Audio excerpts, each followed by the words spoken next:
कौन शिखा सम आधार विशिष्ट घात राशि मानकर गुणन प्रथम कौन शिखा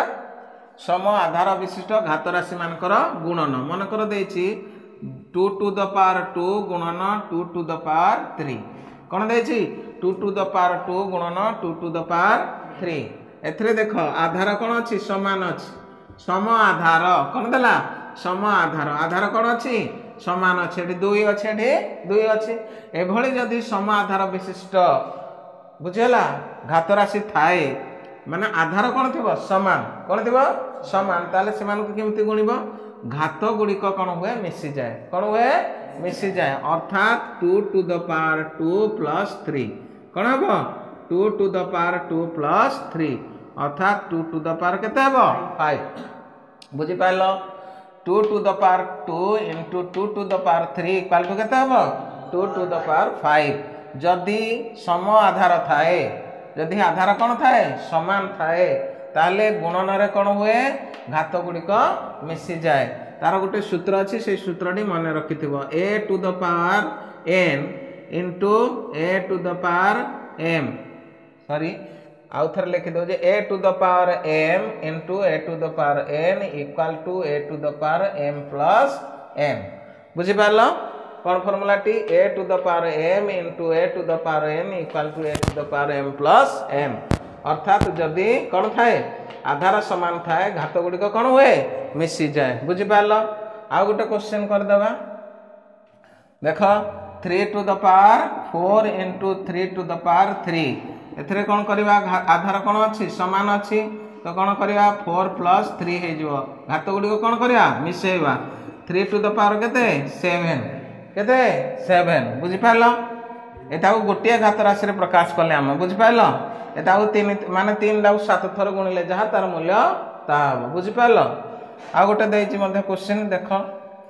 a to the power 2 बा a square into a to the power 6 अछि एथिरे देखो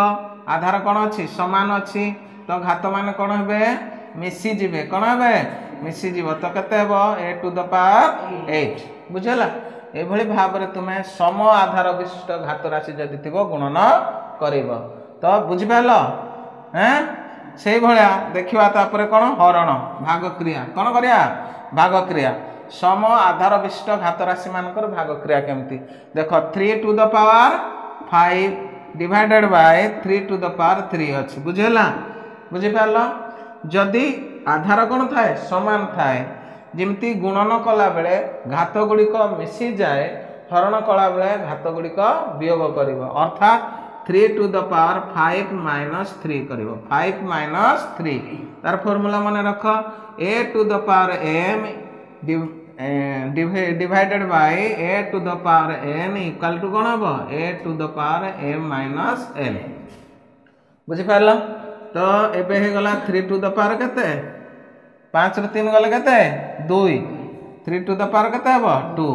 अर्थात एता को जदि हम सॉल्व करबा केते हबो 3 to the power 2 बा 3 स्क्वायर बुझेला आ गोटे क्वेश्चन देखो 5 to the power 4 divided by 5 to the power 2 हमें कौन करबा देखिले आधार कौन अच्छी समान अच्छी तो 4 आ 2 भितर कौन हबो 4 वियोग 2 बा 4 माइनस 4 माइनस केते हो 2 एटा मने रख जदि आधार समान अच्छी हरण रे ताले घात गुडी कौन करबो वियोग करबो तो 4 रे 2 गले केते 2 बुझेला आंसर नेक्स्ट देखो आ गोटे a to the power 7 divided by a to the power 4 केते हबो a to the power 7 minus 4 a to the power केते हबो 7 3 वेरी गुड बुझला ए भला करबो कोन थिले सम आधार विशिष्ट घात राशि मानकर गुणन बा हरण बुझला।